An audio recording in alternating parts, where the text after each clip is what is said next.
In the second episode, we get to see Simon's tragic backstory. His mother died while giving birth to him, but his cruel father was still celebrating for finally getting a son who would carry on his name.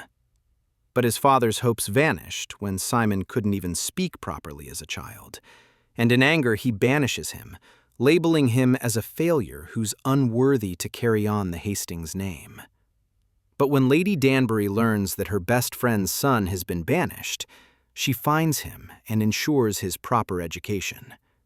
But even after making impressive progress, the Duke refuses to accept him. Back in the present, the Featherington girls have learned of Marina's situation because she is being confined to her room. Penelope and Eloise go on a mission to find out how pregnancy happens, but they are denied information at every turn, until Penelope finally goes to the source and asks Marina herself. Marina shares that she fell in love with a boy named George who went off to war.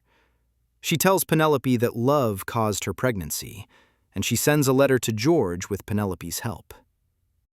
Thanks to fake courtship with Simon, the next morning, Daphne has a line of suitors waiting to see her. But Anthony, who sees himself as a man of his word, shows up with Burbrook and kicks everyone out. He doesn't like that Daphne is courting the Duke because, as a longtime friend, he knows Simon isn't interested in marriage. At yet another party, Daphne and the Duke dance happily. Anthony pulls Simon aside, and they argue about his intentions. Burbrook enters the argument and is so smug that Simon can't hold his tongue anymore, and reveals how Burbrook got his black eye from Daphne's punch. Enraged, Anthony calls off the agreement and tells Burbrook to stay away from his sister. The next day, they are at a picnic when a Burbrook shows up again and threatens to spoil Daphne's reputation with rumors if they break the agreement. Anthony wanted to kill him, but Daphne realizes it is the entire family whose reputation is at stake, not just hers, and resolves to marry the creepy man. But Violet wasn't ready to allow someone to ruin her daughter's life. She invites Burbrook's mother over and gathers Burbrook's secrets. Burbrook had a child with one of his servants, and Violet and her maids started spreading this news. Once the Lady Whistledown writes about it, Burbrook is forced to leave the town, and Daphne is saved. She continues hanging with the Duke, but now their fake arrangements are bringing them closer. In the closing moments of the episode, we get another flashback where Simon visits his father on his deathbed. His father finally admits that he is proud of Simon's progress and that he is worthy of carrying on the Hastings line. But Simon tells him he only returned to make a vow. He tells the dying man that he will never marry and the Hastings line will end with him. In the third episode, the most wanted bachelor of the season arrives, the Prince of Persia. He also happens to be Queen Charlotte's nephew, which means every young lady in the town suddenly starts behaving like they're auditioning for America's Got Talent. Even Cressida Cowper throws in a dramatic performance and pretends to faint right in front of him. Sadly for her, the prince only has eyes for Daphne, which, of course, makes Cressida's jealousy go from mild spice to full red chili. The prince, Daphne, and others visit an art gallery, where Benedict Bridgerton meets a famous painter, Henry, who instantly spots Benedict's artistic spark and invites him into his world of paints, brushes, and questionable bohemian life choices. Meanwhile, Daphne and Simon find themselves staring at one of Simon's late mother's favorite paintings. Daphne describes it with such grace that Simon ends up staring more at her than the artwork. Lady Featherington, on the other hand, is running her own race against time. She tries desperately to convince Marina to marry one of her respectable suitors immediately, before Marina's pregnancy becomes the talk of the town and sets the Featherington household on fire. But Marina refuses. She's still waiting for George's letter like it's an Amazon delivery stuck in transit. Simon and Daphne are still the gossip of the ton, But now everyone is asking the same question. If the Duke is so fond of Daphne, why hasn't he proposed yet? Lady Danbury certainly wants answers. She corners Simon and gives him an ultimatum. Either propose to Daphne or step aside so she can turn her focus to the prince. The Duke has a mini meltdown, realizes he's standing between Daphne and the prince, and decides to end their friendship. This breaks Daphne's heart. And let's be honest, his too. Both of them have caught feelings and now must pretend they haven't. Anthony, meanwhile, is losing at love too. He tries to win Sienna back, but she refuses, reminding him that she can't return to a man who tossed her aside without any reason. Back at the Featherington house, Penelope and Marina finally receive a letter from George. But their excitement quickly evaporates when the letter reveals that George has no intention of marrying Marina. But moments later, we discover the truth. The letter was fake, and it was Lady Portia who wrote it to force Marina into giving up on George and marry one of her suitors so the scandal could be avoided. At the next ball, Daphne and Simon stop acting like a couple, and the prince wastes no time showing his interest in her. He gifts Daphne a stunning necklace, making it official to everyone, including Lady Whistledown, that the prince is now determined to steal the diamond of the season. In episode 4, the prince is eager to propose to Daphne, but luckily the family has given her the option to make the final decision herself. Meanwhile, her sister Eloise is busy on her personal mission to unmask Lady Whistledown. She keeps updating her progress to her genius best friend Penelope, who listens carefully but isn't much interested in this mission. At the Featherington house, chaos is in full bloom. Lady Featherington is forcing Marina to marry one of the older men of the ton, preferably someone who won't ask too many questions if her pregnancy is discovered after the wedding. Surprisingly, for the first time ever, a gentleman shows genuine interest in one of her daughters. Albion Finch sets his eyes on Philippa, and the two begin courting. However, Philippa's happiness doesn't last long. At a party, her father abruptly refuses the Finch family's marriage proposal without explaining his reasons, leaving Lady Featherington furious and deeply confused. Later in the episode, she also discovers the reason behind it. Lord Featherington has lost all his money to gambling and has no funds left for a dowry. He is also keeping Marina in his home because he owes a large sum of money to her father. Marina, on the other hand, sees a spark of hope when Colin Bridgerton rescues her from dancing with an unwanted older man. Unfortunately, watching them together makes Penelope jealous, as she secretly harbors a crush on Colin. At the same party, the prince is just moments away from proposing, but Daphne hesitates. She asks for a moment alone and rushes into the garden, only to be followed by Simon. The two argue over the sudden end of their friendship, emotions spilling everywhere. Daphne runs into the hedges, Simon follows, and the moment quickly turns intimate. Anthony catches them in the act and immediately demands that Simon marry his sister for ruining her honor. But the Duke refuses. Insulted and enraged, Anthony challenges Simon to a duel the very next morning. Believing the duel may cost him his life, Anthony visits Sienna and confesses everything. He promises to run away with her if he survives. Meanwhile, Benedict visits the painter Henry's house, where several artists are indulging in very strange and very artistic activities.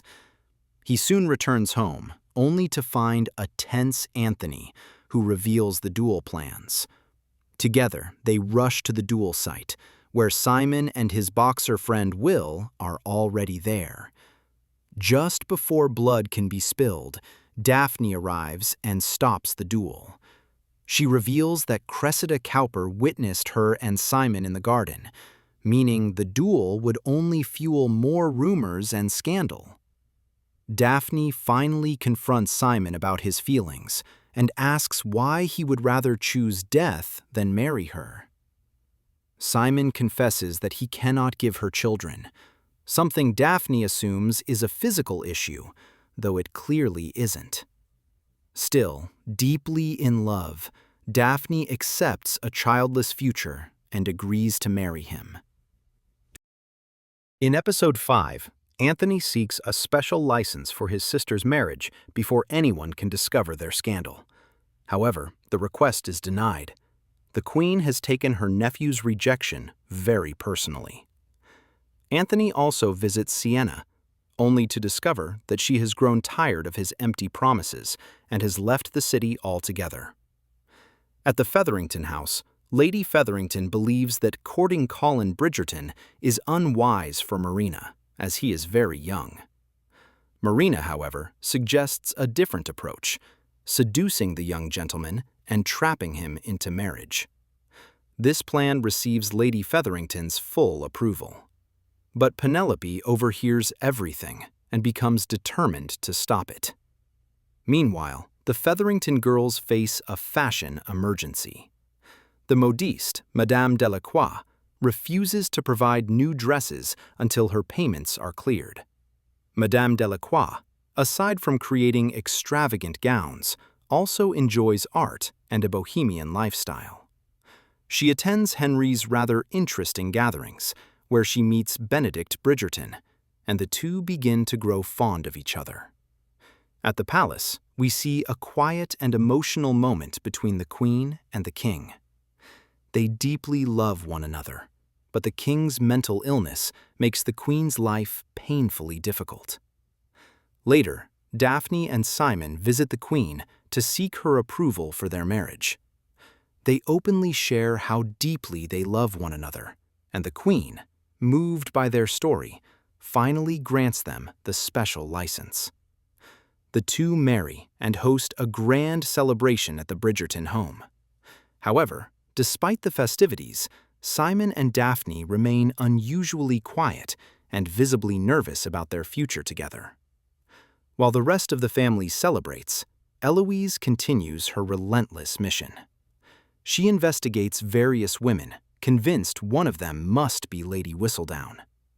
In the middle of accusing Lady Danbury, the Queen overhears the conversation and orders Eloise to uncover Whistledown's true identity and report directly to her. Meanwhile, Marina succeeds in securing a proposal from Colin, not through seduction, but simply by being herself. Her charm alone is enough. And now, the most interesting part, the honeymoon. Simon books separate rooms for himself and Daphne. However, the money spent on his room goes completely to waste, as he quickly loses all self-control, enters Daphne's room, and, well, does the thing. After a long period of tension, the couple finally seems to be on the same page and genuinely happy together. In episode 6, the newlywed couple arrives at the Duke's grand estate and immediately turns it into their personal honeymoon playground. From the garden to the library, no corner is spared from their passionate enthusiasm. When they finally come up for air, Simon begins untangling the mess of an estate that his men have been creatively managing in his absence, while Daphne tries her best to charm the servants and win over the villagers. But the fairy tale cracks when Daphne finally realizes the truth. Simon has been lying to her about his ability to make her pregnant. On one hand, she feels deep pity for him after learning about his painful childhood. On the other, she is furious that he deceived her. The result? A tense confrontation and a heated argument that leaves their marriage shaken. Back in London, Colin Bridgerton announces his engagement to Marina, stunning absolutely everyone. Penelope tries to stop him by hinting that Marina is in love with someone else, but Colin, hopelessly and stubbornly in love, refuses to listen. Just as Marina and Colin begin planning their future, Lady Whistledown somehow uncovers Marina's condition and exposes her pregnancy to the entire ton. A massive scandal erupts, the Featheringtons are disgraced, and suddenly, the wedding makes no sense at all. Episode 7 opens with Daphne and Simon rushing back to London after hearing about the explosive scandal rocking the ton. Determined to set things straight, Daphne arranges a meeting between Colin and Marina so the truth can finally come out. Marina admits that she tried to trap Colin into marriage, not out of malice, but to secure a future for her unborn child. The confession leaves Colin completely heartbroken. Meanwhile, Simon is at war with his own mind. He is confused about what his marriage will become after this revelation, yet he remains firmly determined to live a childless life. Amid all this chaos, Eloise's hunt for Lady Whistledown intensifies. Now she isn't just driven by curiosity. The Queen herself is pressuring her to unmask the gossip writer, and to do it fast. The Featheringtons, already penniless, are now infamous as well. Society judges them mercilessly. Everyone, that is, except Daphne. Believing Marina isn't the villain the ton has made her out to be, Daphne approaches her and promises to help her find George. Lord Featherington, however, has a very different plan to save his family's fortune. Deep in debt from gambling, he approaches Simon's boxer friend Will and offers him money to deliberately lose a fight, so he can place massive bets, win big, and share the profits. Back at home, Simon's relationship with Daphne is hanging by a thread. Even after confessing the truth about his vow, Daphne remains furious, and their emotional distance only grows. Meanwhile, Eloise believes she has finally cracked the biggest mystery of the season. Convinced she has found Lady Whistledown, she suspects none other than her brother Benedict's girlfriend, Madame Delacroix. In the Season 1 finale, Daphne's efforts finally pay off when George's brother Philip visits Marina. Philip brings devastating news. George is dead. Marina finally understands why he never wrote back. But Philip, as an honorable man, wishes to correct his brother's mistake. He offers to marry Marina, along with security for her and her child.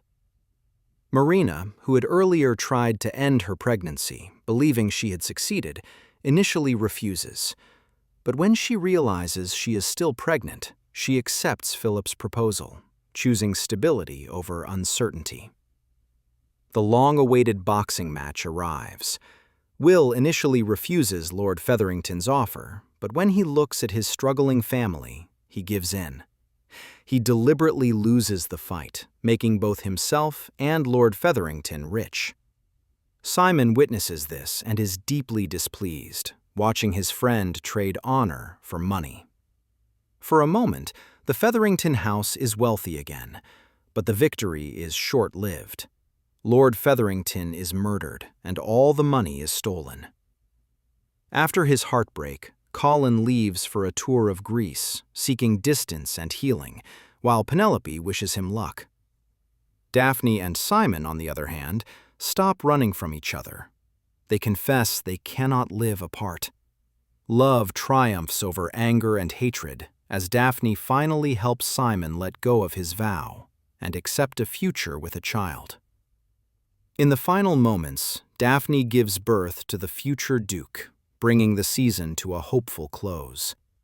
But before the curtain falls, the biggest secret is revealed. Lady Whistledown is not Madame Delacroix, as Eloise believed. She is, in fact, Eloise's closest friend, Penelope Featherington.